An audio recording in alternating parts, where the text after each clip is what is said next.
So, okay guys, eto, another day, another vlog tayo. So, ngayon nga, araw ng Lunes at ayan, Daddy Jepo nyo, ganado-ganado na naman nagtitinda. Habang nangguguting tayo ng mga shampoo, eto, dumarating yung mga namimili sa atin. Thank you, Lord.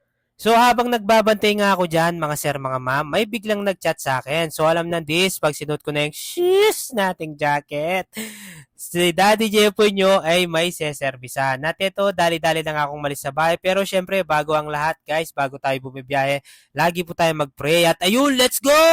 Kailangan ganadong-ganado.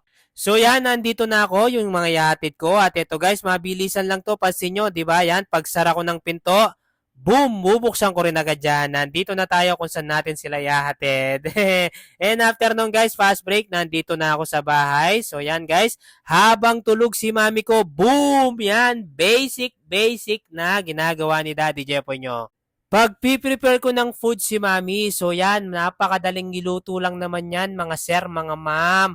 Kasi nga hindi ako nakapamalengke. So ito na lang yung magiging breakfast muna ni mami. Para paggising niya ay ganadong-ganado siya na mag-work. Sana'y nakita niya yung aking Motivational Monday by Daddy Jepoy. So yan guys, pansin nyo naman, serve na serve talaga ako sa asawa ko tsaka sa anak ko kasi nga yan yung nagpapasaya sa akin. Siyempre, isa yan sa mga pangarap ko. So, pag natupad yung pangarap natin, kailangan ma-maintain natin yan, guys. So, ito nga, guys, babalik na nga tayo sa pagluluto at ayun, natapos ko na yung itlog. Ang dami mong sinasabi, Daddy Jepoy.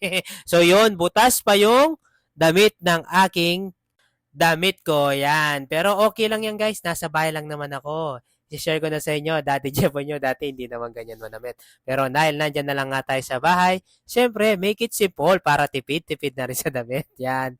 More on kasi talaga ngayon, puro kita na lang yung gusto ni Daddy Jepoy nyo. Yan, tsaka yung sinaserve sila mami. So ito guys, mamaya na lang ulit yung chika-chika. Yan. Ipag-prepare muna natin si mami ng kanyang makakain dito sa ating lamesa. So ipagsasandok ko na siya ng kanin. And after nito guys, ayun, igagawa natin siyang aking napakasarap na coffee. And boom! Ito guys, magpi-prepare na rin tayo ng kanyang coffee. Inulit mo lang, Daddy Jepoy. Hindi, ito, ketchup talaga yon. At ito na nga guys, kakain na kami sa part na to. Ito na yung pinakamasarap na part.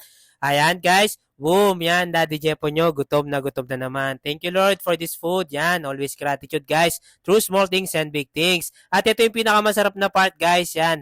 Yung mag-ina ko, kasama ko laging kumakain. And after nung guys, mabilisan na lang, ihahatid na natin si mami. Yan, kanina yun, dada ako ng dada, baka malit pa siya. At ito nga, mabilisan ulit guys. Pampabuenas muna mami, yan. So yun lamang guys. Kami na lang dalawa ng anak ko dito sa bahay. Siyempre, mamaya ulit. Thank you Lord. Bye-bye. Finger heart kayo sa akin. God bless you po.